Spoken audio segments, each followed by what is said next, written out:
Achou aí, 2 Reis, capítulo 6?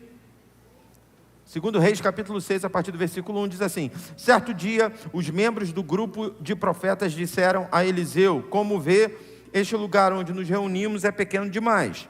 Vamos descer ao rio Jordão, onde há muitos troncos, e construir ali um lugar para nos reunirmos.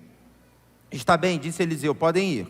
Venha conosco, sugeriu um deles. Eu irei, disse ele. Só até aí.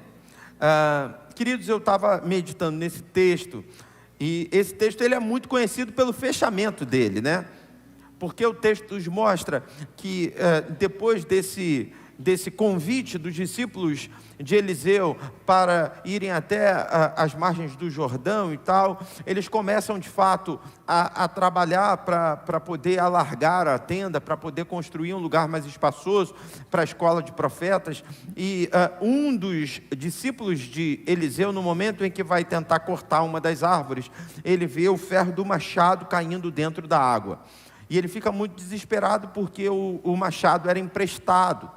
E aí todo mundo aqui conhece o texto. Eliseu pergunta para ele o lugar exato onde o ferro havia caído. Ele então aponta o lugar, e no momento em que ele detecta o lugar da queda, um milagre acontece, o ferro do machado flutua.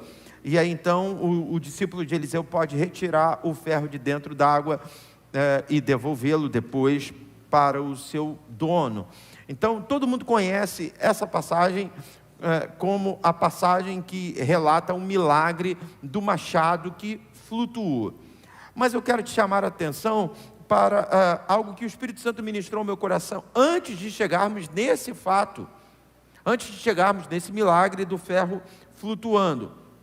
A primeira coisa que o texto me mostra, e eu quero compartilhar com você, é o anseio dos alunos de Eliseu por uma ampliação. O texto diz assim: certo dia, os membros do grupo de profetas disseram a Eliseu: como vê, este lugar onde nos reunimos é pequeno demais. Nós estamos no último domingo do ano e eu preciso te motivar, e eu preciso, junto com você, fazer um exercício espiritual de projeção para o novo ano. Eu preciso te motivar, te incentivar a olhar para a sua vida e a detectar lugares aonde você pode trabalhar por uma ampliação. Detectar na tua vida lugares aonde você pode trabalhar para um crescimento. Eu quero que você entenda que não existe nada de errado em ambicionarmos coisas maiores, se percebemos que são lugares que estão disponíveis para que a gente possa conquistar. O que é errado é eu ambicionar aquilo que não é meu, aquilo que é dos outros. Mas existem muitas coisas, existem muitas terras a serem conquistadas, lugares para semearmos, lugares para gerarmos o crescimento, e não há nada de errado em lançarmos sobre esses lugares o nosso investimento. Existe uma linha tênue entre contentamento e acomodação. Contentamento é algo que precisa ser desenvolvido pelo servo de Deus. Paulo nos ensina isso. Eu aprendi a viver contente em toda e qualquer situação. Não há nada de errado no contentamento, pelo contrário, é uma virtude. É uma virtude você aceitar um momento de adversidade adorando ao Senhor. Você entender que o deserto é um lugar de passagem, ele tem hora para começar e hora para terminar. E se ele tem hora para terminar, e se você confia que tudo está no controle do Senhor, durante essa passagem pelo deserto, você não vai murmurar, mas você vai adorar ao Senhor. Isso é contentamento. Agora, a acomodação é fincar raiz no deserto. A acomodação é começar a se acostumar com o deserto. E aí isso é totalmente errado. Crente acomodado precisa ser sacudido pelo Espírito Santo. Crente acomodado está tendo dificuldade no relacionamento com Deus, porque nós servimos a um Deus de crescimento constante. Eu de vez em quando cito o que Paulo escreve aos Coríntios, E é para mim, né, uma palavra que me norteia. Deus é Espírito, o Espírito opera onde há liberdade, e todos nós com o rosto desvendado, refletindo como espelho a glória do Senhor, somos transformados de glória em glória. Então, aceite hoje o convite do seu pastor a desenvolver um exercício que te leve a detectar áreas que merecem uma atenção e um investimento maior nesse próximo ano, a detectar áreas que mostram para você uma grande possibilidade de crescimento. Quantos querem fazer isso? Quantos querem sair daqui fazendo isso? Digam amém. Me ajude a ministrar, fala para 2, 3 pessoas, diga: o seu casamento pode crescer, sua família pode crescer, os seus negócios podem crescer, sua vida financeira pode crescer, seu ministério pode crescer. A primeira palavra deu um arrepio em algumas pessoas, né? Quando falou que sua família pode crescer, tem gente que diz: não, não pode. Pode, família espiritual, irmãos, né? Filhos espirituais. Se não são filhos biológicos, né? Mas filhos espirituais. Gente à volta da sua mesa. E sabe, queridos, o sinal de que tem muita gente à volta da nossa mesa é a prosperidade. Quanto mais gente à volta da mesa, mais temos demonstrado para essas pessoas prosperidade, mais temos vivido a prosperidade de Deus. Profetiza para o teu irmão, diga: 2022 vai ser um ano de crescimento. Quantos podem dar glória a Deus por isso aí? Eu creio nessa palavra, eu tomo posse dessa palavra. Louvado seja o nome do Senhor. Quando eu dou aula de teologia do Antigo Testamento, né, eu preciso falar sobre algumas características de Deus, para estudarmos Deus, usando o Antigo Testamento como um campo arqueológico. Nós precisamos dividi-lo em áreas de atuação. Não tem como é que você vai estudar aquilo que é impossível de ser estudado? Então, para a gente poder pelo menos ter uma linha de raciocínio, porque a gente vai ficar muito aquém do conhecimento de Deus.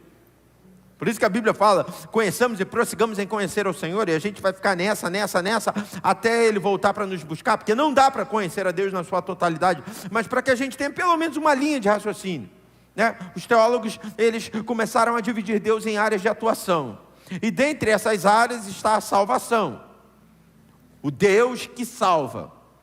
E quando você estuda sobre salvação no Antigo Testamento, a raiz da palavra salvação lá do hebraico, a diaconisa Rosilé é grego, né? Grego, né? Não é hebraico. É porque eu não sei como é que pronuncia, né? Mas é YSH. Essa é a raiz da palavra salvação no Antigo Testamento. E o sentido, o significado básico dessa palavra é ser amplo. Amplitude, lugar espaçoso, ou tornar-se espaçoso. Então, quando a Bíblia fala de salvação no Antigo Testamento, ela fala além daquilo que nós aplicamos no Novo Testamento, depois do tempo da graça. Porque quando falamos de salvação do Novo Testamento para cá, falamos sobre vida eterna. Quando você diz: eu sou salvo em Cristo Jesus, eu tenho a vida eterna, depois da morte eu vou para o céu, se eu morrer hoje mesmo, eu estarei no paraíso com o Senhor, é a porta do inferno fechada e a porta do céu aberta para mim. Ok, isso está certíssimo, e essa é a base fundamental da salvação na Bíblia. Mas quando você vai para o Antigo Testamento, talvez até porque não existia lá para eles o advento da cruz, ainda não tinha a remissão dos pecados a partir do Cordeiro perfeito, que é o Senhor Jesus, a palavra salvação, ela tinha como significado básico, mudar para um lugar amplo, ser liberto dos seus inimigos, ser liberto das opressões. Então, quando alguém dizia assim: eu sou salvo, eu sou liberto, eu sou amplo, eu sou espaçoso, eu tenho liberdade no ir, no vir. eu tenho crescimento constante. Quantos entendem isso? Digam amém. E como a palavra de Deus, ela é contínua, como o Novo Testamento não anula o Antigo Testamento, nós hoje podemos fazer uma aplicação total da palavra salvação na nossa vida. Salvação do Novo Testamento, que fala de vida eterna, que fala de morarmos no céu, mas salvação do Antigo Testamento, que fala de alcançarmos a amplitude na terra dos viventes, ainda nesse mundo. Quem está entendendo aí, diga glória a Deus. Então olha para o teu irmão e diga assim: é de Deus. Cadê o Francisco? Está ali. É de Deus, Chiquinho. Fala para o teu irmão: é de Deus que você cresça. É de Deus que você more numa casa ampla. É de Deus que você tenha um carro amplo. Ah, pastor, mas por enquanto eu não tenho. Aí vem a história do contentamento. A gente vai recebendo o que Deus nos dá e a gente vai se alegrando naquilo que Deus nos dá. Mas a gente não se estaciona, né? Dando uma desculpa de contentamento quando na verdade estamos acomodados. Não, a gente está agradecendo, mas Senhor, se o Senhor quiser me dar um carro maior, eu quero, Senhor. Se o Senhor quiser me dar uma casa maior, eu quero. Tem um amigo meu, sabe, que de repente ele vai se identificar com o que eu vou falar. Ele quando vai em casa e tal, não sei o que e tal, então um hotel e tal, normalmente ele fala assim: não, eu gosto de banheiro grande. Ele nem fala do quarto, ele nem fala da sala, mas ele fala sempre do banheiro, eu gosto de banheiro grande, né? As irmãs, né? Imaginem aquela bancada ampla. Você pode espalhar, sabe, as maquiagens e os perfumes, e está tudo ali bonito. E se possível, né, você tem uma cuba e uma bancada só para você e uma outra só para o seu marido, para ele não mexer, né, nas suas coisas. E um espelho grande, espelho de corpo inteiro, sabe? E você se olha, não é aquele espelho quadradinho, assim, pequenininho, que você tem que ficar na ponta do pé para se enxergar, né? Não, mas é um espelho grande, de corpo inteiro. E as roupas, um armário enorme, né? Ou então, com mais fé, um closet, né? Um quarto, onde você vê suas roupas 360 graus, né? E vai separando por cores. Ah, pastor, isso é coisa de gente arrogante, metida. Não, isso é coisa de filho do rei, isso é coisa de príncipe, isso é coisa de princesa. Olha para o teu irmão e diga: é de Deus. Diga para o teu irmão: Deus pode, Ele é poderoso para fazer muito mais, além daquilo que pedimos ou pensamos, segundo o poder que em nós opera. Oh meu Deus! Então comece a fazer o exercício hoje para detectar áreas da tua vida que estão pequenas. E vamos botar para crescer, irmão. Vamos botar para crescer. Eu estava ministrando, falando, tivemos uma reunião com todos os professores de escola bíblica dominical. E aí eu estava falando: olha, existem classes que são grandes, tem classes que são pequenas. Mas nós vamos nivelar isso aí em nome de Jesus. E não é porque a gente está entrando numa competição, não. Mas é porque a gente entende que temos a palavra para compartilhar. O que não dá é para ficar acomodado. Não, nós vamos buscar em Deus a revelação. Nós vamos buscar em Deus a rema. E eu vinha no carro conversando com a Denise, não necessariamente sobre professor de escola bíblica dominical. A gente falava sobre pastores, a gente falava sobre líderes. E eu estava no carro vindo, e existem pessoas que querem um título, mas não querem a postura que o título exige. Então elas querem que aconteça, mas elas não fazem por onde. Então, primeiro passo é você detectar que pode crescer. E aí, detectando, você precisa começar a se mobilizar. Mexe com pessoas.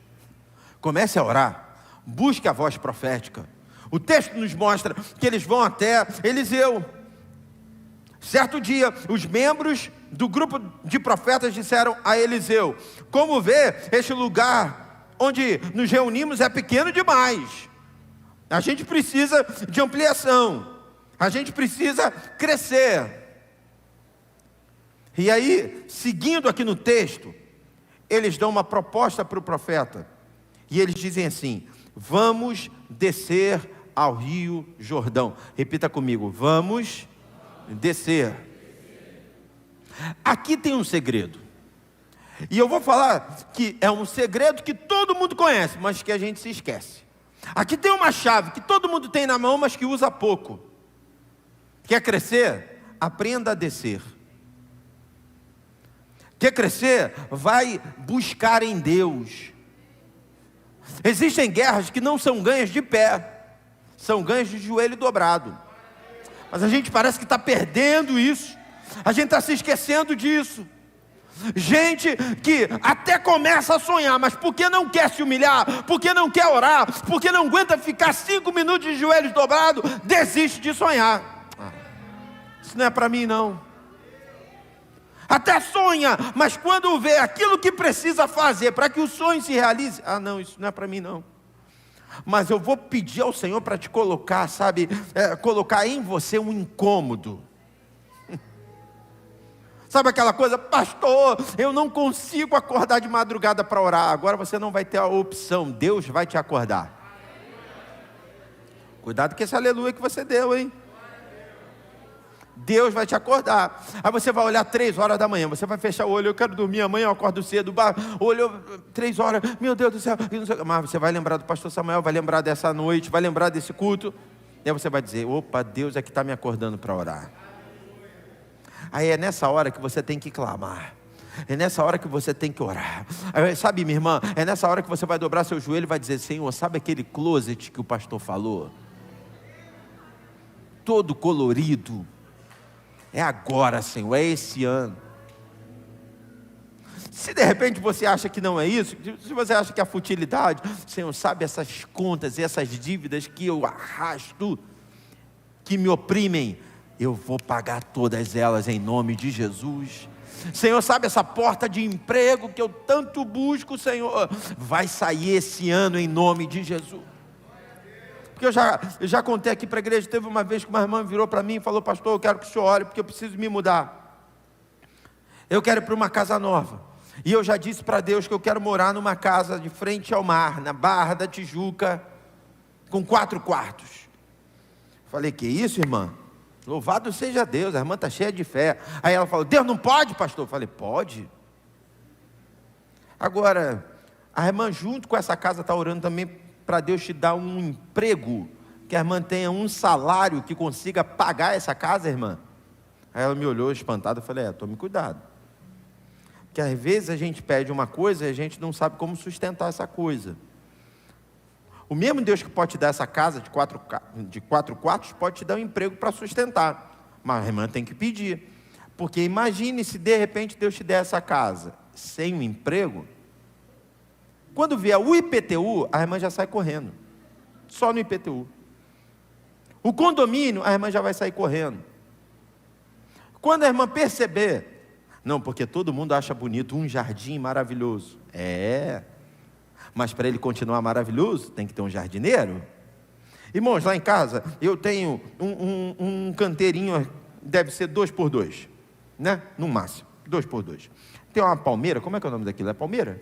É uma palmeira, tem uma palmeira no meio dela, do canteiro. Na verdade, quando a gente foi morar, só tinha palmeira, não tinha canteiro nenhum. Eu mandei fazer o canteiro em volta da palmeira. Eu falei, eu tenho que plantar uns negócios aí. E aí lá, por causa do sítio, cuidando do sítio, eu sabia que tem uma grama boa, chamada grama amendoim. Você bota grama amendoim e tal, ela enche bonito o canteiro. E eu fui encher ela de grama amendoim, e tem uns negócios que é parecido com o canteiro, que é umas plantas assim, eu não entendo o nome, tipo isso aqui, que tem um nome. Aí a gente colocou em volta da palmeira, só essas plantas assim, e em volta dessas plantas, a grama amendoim. Eu passei num horto, falei, rapaz, é 2x2, quanto é que custa e tal? Não, você vai precisar de tantas mudas e tal, pode comprar, não sei o que, botei tudo dentro do meu carro e fui. Falei, eu vou plantar isso aí, não é possível que isso é difícil de plantar não, gente. Nós vamos plantar, comprei 2 sacão de terra, comprei um outro de adubo, tudo que o cara me mandou comprar. Eu fui, joguei tudo lá e fui plantando uma por uma, e o suor descendo. Uau, que não sei o que, um calor danado, que não sei o que. Naquele dia Deus disse assim, você vai entender o que é prova hoje. Vou mostrar para você. De repente o tempo foi fechando, eu estava na metade do canteiro. Aí eu falei assim, poxa, deu um alívio e tal. Daqui a pouco, sem contato é 3, irmão. Porque quando a música, né, quando a gente quer entrar todo mundo na introdução, o segredo é 1, 2, 3. Mas naquele dia não teve contagem. Não teve nem um relâmpago, não teve nem um trovão. Bum! irmão. Não, de repente, uau! A chuva desceu, mas me molhou inteiro. Aí eu falei, eu já estou todo molhado, eu vou ficar molhado mesmo. E estava ali guerreiro. Dessas chuvas de verão, sabe? Aí daqui a pouco parou a chuva e eu estou lá, todo molhado. Daqui a pouco passou um rapaz correndo lá no meu condomínio. Não sei o quê, eu tava, boa tarde. Não sei o quê. Aí ele olhou para mim. Ô irmão, quanto é que tu cobra aí para fazer meu jardim ali também? Eu estava ali. Eu? Ele rapaz, estou precisando da mexida lá na minha planta, não mexe lá para mim não, quanto é que é? Falei, não rapaz, na verdade não sou jardineiro não, mas a gente negocia aí, a gente vê quanto é que fica. Mas eu estava ali, trabalhando, e plantando, 2 por 2, que sufoco, irmão. Aí imagine, tu vai para uma casa na Barra, é o Jardim do Éden, tem jardim para tudo quanto é lado, irmão. Tu vai ter que contratar o jardineiro. Aí tu chama o jardineiro e fala assim, rapaz, eu quero que tu faça esse canteiro aí para você. Irmão, se aqui no Meier o cara vai me cobrar R$500, lá ele vai me cobrar 2 pau.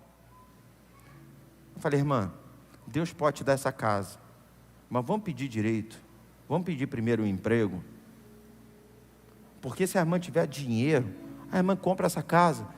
E a irmã compra a casa e já vai ter o jardineiro, o piscineiro, o faxineiro, o sanfoneiro, tudo que é eiro vai estar lá. A irmã paga todo mundo, sem problema nenhum. Quem está entendendo aí, diga amém. Olha para o teu irmão do teu lado e diga assim, Deus quer te dar um crescimento saudável. E para ser saudável, tem que ter a mão de Deus sobre a tua vida. E eles entendiam isso. Primeira coisa, vamos descer. Eu estou pregando aqui, eu estou me lembrando de Zaqueu. E olha que coisa engraçada. Aqui o texto não diz exatamente qual era a região que eles iriam construir. A gente sabe que eles desceram até o Jordão para poder buscar material lá perto do Jordão. Mas a região de ampliação, de fato, a região onde eles construiriam, né, a nova casa de profetas, a Bíblia não é clara aqui, mas a probabilidade é enorme de que seja em Jericó. Se você for ler, né, os primeiros passos de Eliseu, você vai ver que Jericó faz muito sentido em ser o lugar da escola de profetas aqui, que eles construiriam um novo espaço. Aí eu estou falando de Zaqueu. Zaqueu estava passando exatamente por Jericó, né? E aí ele era baixo em estatura, ele quer ver o Senhor, o que ele faz? Ele sobe numa árvore, e ele está lá no lugar privilegiado, de camarote, vendo o Senhor passando. Aí Jesus passa, olha, vê ele lá em cima. O que Jesus fala para ele? Desce depressa, porque ver o Senhor você até vê lá de cima, mas para conversar com Ele, para receber Ele na sua casa, para ter a sua vida transformada, você tem que descer. Você tem que ir para um lugar que de repente você não quer ir. Para Zaqueu, estar lá embaixo era correr perigo. Para Zaqueu, estar lá embaixo era descer da sua posição, porque ele era cobrador de impostos. Descer significava estar no meio da multidão. Mas tem hora que não adianta. Para você crescer e evoluir, você tem que descer. E descer significa orar, clamar, buscar ao Senhor. Olha que coisa tremenda. Eu estou aqui ministrando e falando para você sobre provavelmente ser Jericó. E aí quando a gente pensa em Jericó, a gente pensa num lugar totalmente amaldiçoado. Tem alguém ali no telão? Tem alguém aí que possa me ajudar? Tem? Coloca para mim Josué capítulo 6. No finalzinho, eu acho que é versículo 26. A Bíblia nos mostra, sabe, depois da conquista de Jericó, Deus dando uma palavra, uma orientação para Josué, e dizendo para Josué amaldiçoar aquele lugar. E essa maldição é pesada, porque quem construiria ou quem reconstruiria perderia 2 filhos, no início da obra e no final da obra. Vê para mim se é Josué, deixa eu ver se eu abro aqui. Vai abrindo aí, abre aí para mim também, Josué capítulo 6, você aí que está com Bíblia.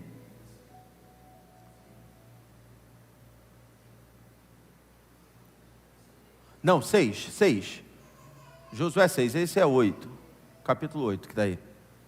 6:26. 26?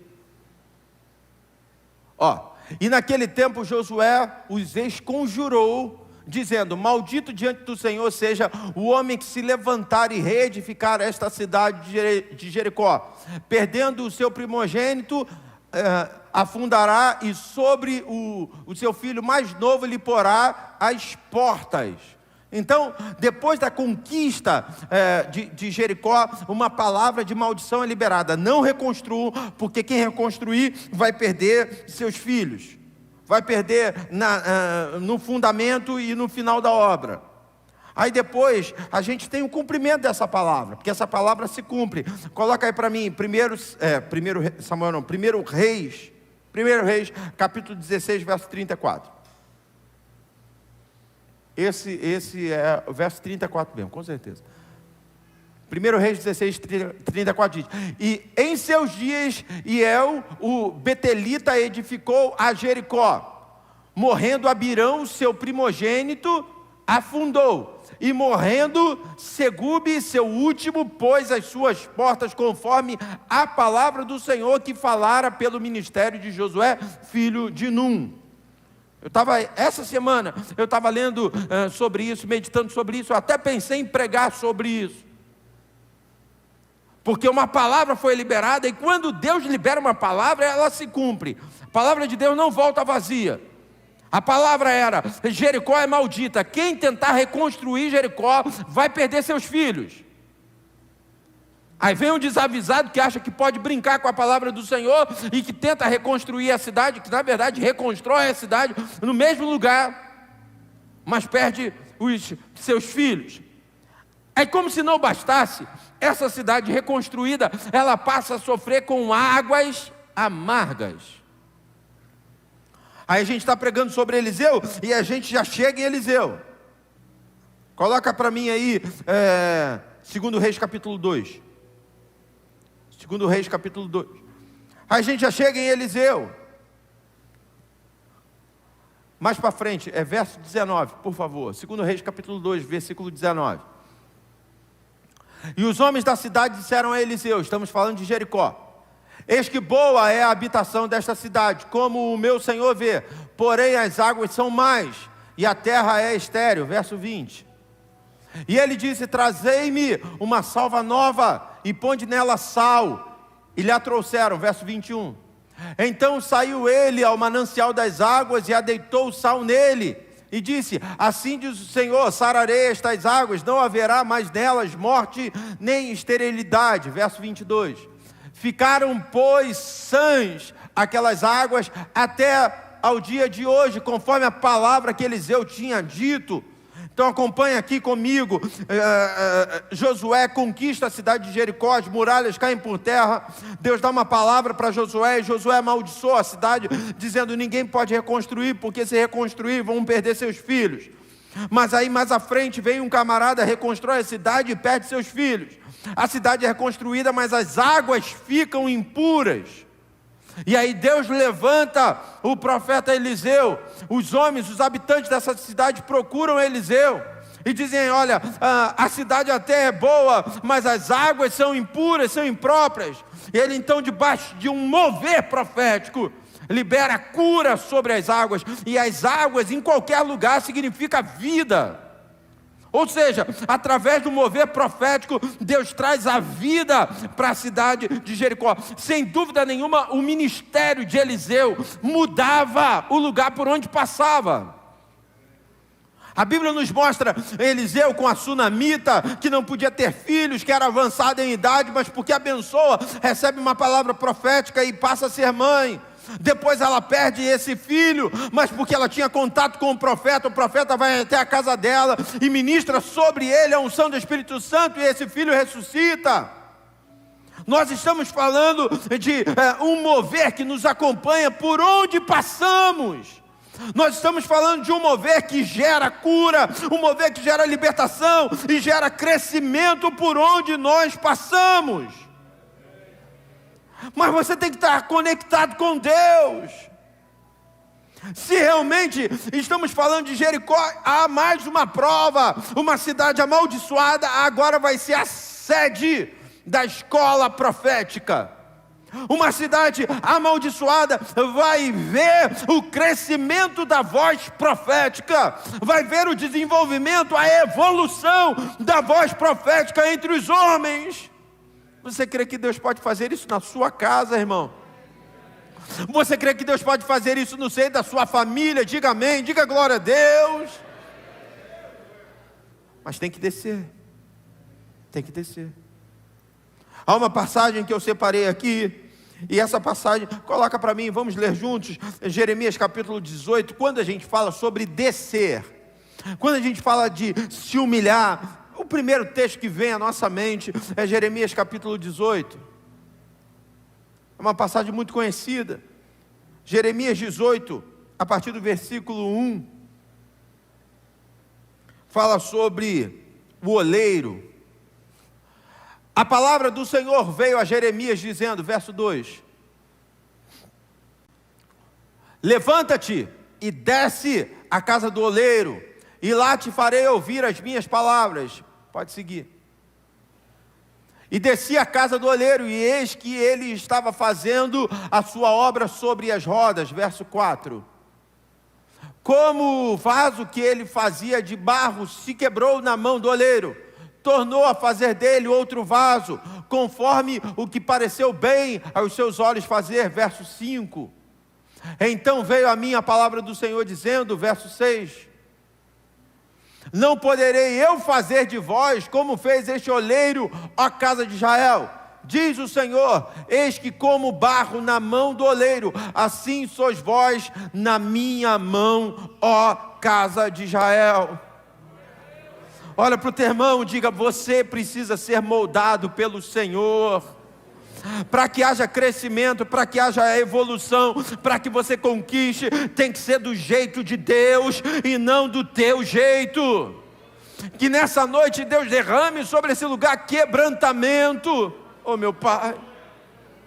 Quebrantamento é reconhecimento do poder de Deus diante da nossa pequenez. Nós precisamos aprender a ser filhos, filhos submissos, filhos obedientes. Se você pegar um pedaço de barro e tentar moldar ele seco, ele vai se quebrar todinho, você não vai conseguir fazer nada com ele. Para ele se tornar moldável, você tem que molhar ele. Isso é quebrantamento, isso é coração derramado diante do altar do Senhor. Não adianta você chegar com o coração petrificado, não adianta você chegar com o coração duro diante do Senhor, mas você tem que se derramar diante do altar de Deus, dizer: Senhor, eu sou como um barro úmido, molhado, maleável, faz da minha vida o que o Senhor quiser. Aí ele pega um barro que ele tira do barranco, ele pega um barro que não tem valor nenhum, ninguém consegue agregar valor nenhum para o barro. Pega o barro, dá na mão do médico, vai continuar sendo barro. Pega o barro, dá na mão do advogado, vai continuar sendo barro. Mas quando o oleiro pega o barro que era só barro, maleável, pode se tornar um vaso para a glória de Deus. Oh meu Pai, um vaso nas mãos do oleiro. Mas para poder contemplar a manifestação desse poder na sua vida, tem que descer. O texto diz: certo dia, os membros do grupo de profetas disseram a Eliseu: como vê, este lugar onde nos reunimos é pequeno demais, vamos descer ao Rio Jordão. E aí eu quero terminar com a outra proposta. Eles disseram: vamos descer ao Rio Jordão, onde há muitos troncos, e construir ali um lugar para nos reunirmos. Eles foram para um lugar onde tinham muitos troncos. E sabe, eu fui buscar algumas definições para tronco, mas sem precisar ler na internet, sem buscar definição nenhuma, por dedução lógica. O tronco é a ligação da raiz com o fruto. O tronco é a ligação da raiz com as flores. O tronco, o caule, é a ligação da fonte com o produto. Quem está entendendo isso, diga amém. A fonte é o Senhor. Sempre foi, sempre será. Tudo vem dele. Nossa raiz tem que estar nele. O fruto, a flor, é o que produzimos. Só que a raiz não está ligada ao fruto. A raiz não está ligada à flor. A raiz está ligada ao tronco e o tronco ligado ao fruto. Nós precisamos, para crescer, buscar o desenvolvimento do tronco. Nós precisamos, para crescer, encontrar o tronco. Tem gente que está até ligada à raiz, sonhando em produzir, mas está perdida em relação ao tronco. Os troncos das árvores variam em tamanho, forma, textura e cor. É do tronco que se extrai a madeira utilizada na construção de casas, de móveis, ferramentas, pisos e até mesmo um lápis. É também do tronco que é extraída a matéria-prima, celulose, para se fazer papel. E daí vai, irmão. Existem pessoas que até estão valorizando a raiz, estão sonhando em produzir frutos e flores, mas não estão entendendo a importância do tronco. Não existe construção sem tronco. Tronco é investimento de tempo. Tronco é investimento de força. Tronco é trabalho. Tronco é suor. Tronco é disposição. Tem até voz profética, tem até sonho para produzir, mas não está tendo tronco. Deus falou, eu sei onde Ele pode me levar, mas o que eu estou fazendo? Desce para a casa do oleiro, descendo, sendo ministrado pelo Senhor, Ele vai mostrar aonde você precisa colocar seu investimento e o seu esforço. Sabe, queridos, desde que eu assumi a igreja, eu sempre tive o entendimento claro de que eu preciso estar ligado à raiz, e ao mesmo tempo, automaticamente o Senhor tem produzido sonhos, frutos e flores. Mas se você me perguntar, pastor, antes do Senhor assumir a igreja, o Senhor calculava o peso do tronco? Não. Você tem ideia da voz profética? Você tem ideia da produção de frutos? Mas o peso, o que você precisa empregar de esforço, de renúncia, não dava para calcular antes. E eu vou falar um negócio para você. Vai passando os dias e aí você vai calculando cada vez mais. Vai passando os dias e aí você vai entendendo cada vez mais. E tem hora que é pesado. Por exemplo, muita gente disse para mim assim, pastor, dia 26 eu não vou poder estar na igreja, porque eu vou visitar minha família, vou passar Natal com a minha família, e aí vou fazer uma viagem. Falaram com você isso? Você compreendeu essas pessoas? Falaram com você isso também, pastor? Algumas pessoas disseram que iriam viajar? Pastor Aldemar, alguém falou para o senhor que ia viajar e tal? O senhor compreendeu? Muita gente falou comigo, eu também compreendi. Só que, ao mesmo tempo, eu entendi o peso do tronco. E aí? E aí que eu digo, boa viagem, eu estou aí. Porque eu sei o que eu quero. Porque eu preciso ligar a raiz ao sonho. E muitas das vezes ligar a raiz ao sonho significa, boa viagem, eu estou aí. Cada um tem a sua voz profética e cada um tem um sonho a alcançar. E só quem consegue entender a raiz e o fruto vai conseguir entender a importância do tronco. é um esforço pessoal. É muito individual isso, entende? É muito particular. Imagine de repente você cansado, porque se alguém acha que pastor não cansa, está muito enganado. Cansado fisicamente, cansado mentalmente. E aí de repente, imagine João Vitor, imagine, você cansado, precisando, alguém chega para você e diz assim: João, aqui ó, vou te dar aqui para você viajar, descansar, você é a Josi. Pá. Sabe o que é isso, cara? Juntar fome com a vontade de comer. Tu está cansado, alguém quer te levar para descansar, irmão? Humanamente falando, opa! Mas você para pensar e aí você lembra de raiz e fruto e você diz: não dá. Não dá. E eu vou falar um negócio: quando você consegue detectar isso e ter intimidade, não te machuca, não te fere, não te faz falta. Vem uma plenitude, vem um renovo do céu. Esses dias, sabe, meus filhos ficaram me pedindo muito: pai, a gente quer ir para a praia, pai, a gente está de férias, a gente quer ir para a praia, a gente quer ir para a praia, a gente quer ir para a praia com os nossos amigos, não sei o que, papapá, não sei o que. E aqui na igreja a gente tem trabalhado segunda, quarta e sexta. Eu virei para eles e falei assim: olha,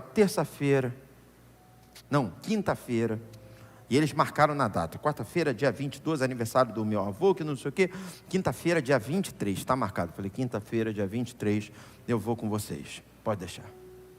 E aí quando chegou no início da semana, o tempo vai virar, vai estar nublado e vai estar chovendo, mas eles não quiseram nem saber: nós queremos ir, que não sei o que. Irmãos, quando a gente acordou, né? Uau, um dilúvio, irmão. Eu vi Noé passando assim na porta da minha casa, dando tchau, ele, a arca. Eu falei para os caras, cara, tem certeza, tá? Essa chuva que vai passar. Eles estavam lá no clima-tempo, 10h30 vai fazer sol. Ô fé. Quando deu 11 e pouca, realmente não estava mais chovendo, lógico, não fez sol nenhum. Promessa é dívida, eu falei: vamos embora. Aí eu cheguei, aí eles já jogaram a bola para cima, que não sei o que, a molecada, os adolescentes, tal, uns meninos, já correndo e tal, que não sei o que. E eu cheguei e eu fui para a praia, sabe? Eu estava com um chinelão, uma bermuda comprida, eu fui para a praia e tal, e aí não tinha uma cadeira, o quiosque fechado, na hora que a gente chegou, né, eu não levei cadeira, não tinha uma cadeira do quiosque para me emprestar e tal, e eu fiquei olhando assim. Eu acho que o João Vitor percebeu, meu filho, aí ele voltou, aí falou: e aí, pai, o senhor vai fazer o quê? Ele estava preocupado, sabe, porque realmente eu estava avulso, eles já estavam brincando, sabe, eu estava ali, sabe, chorando, né? Falei: caramba, tá chuviscando, eu não tenho nenhum lugar para sentar. Falei: não, fica tranquilo, vai lá se divertir, pode ficar tranquilo, eu vou dar meu jeito. E eles foram brincar e tal, eu olhei, o quiosque abriu, eu fui lá para cima, fiquei no quiosque olhando eles. Primeiro eu fiquei sentado perto de um negócio de vôlei e tal, depois eu fui lá para cima para o quiosque e tal. Aí depois eu fui pedir a comida para eles e sabe aquela alegria de você ver, seus filhos com os meninos da igreja, a criançada toda, todo mundo se divertindo, brincando e tal. Aí nesse dia eles já começaram a falar: cara, segunda-feira vai fazer sol, que é amanhã. Segunda-feira vai fazer maior solzão, que não sei o quê. Aí a Giovana foi, abriu lá, que não sei o quê. Caramba, 35 graus segunda-feira, que não sei o quê. E aí eu pensei assim: vou falar com a Denise, eu vou às forra. Então, segunda-feira vai fazer sol, tal, não sei o quê. Eu até cheguei a pensar, falei: de repente aí vai ter cadeira, né? Eu trago cadeira. Hoje eu fiquei aqui na chuva, né? Só que aí é um pensamento que vem e vai, né? Ele desaparece. Porque eu pensei: não, segunda-feira eu estou na igreja. Segunda-feira, 8 horas da manhã, eu tenho que ver com a menina a pintura do casarão. A gente está em obra lá. os brinquedos já chegaram, vou ter que pedir o Marcel para buscar. Eu já estou medindo todas as salas do seminário para fazer um banner para a gente poder colocar, porque a transmissão ao vivo da EBD vai ser de dentro das salas. Eu vou ter que passar cabo de internet para lá. E eu tenho que fazer tudo isso até 9 horas da manhã, porque 9 horas eu começo a atender no gabinete. Eu pensei, sabe, a Vitória foi, pim, me mandou uma mensagem. 9, 9 e meia, 10, 10 e meia, blá, blá, blá, blá. E aí, não pesa. Sabe por que não pesa? Porque eu sei que a única coisa que liga a raiz a fruto é tronco.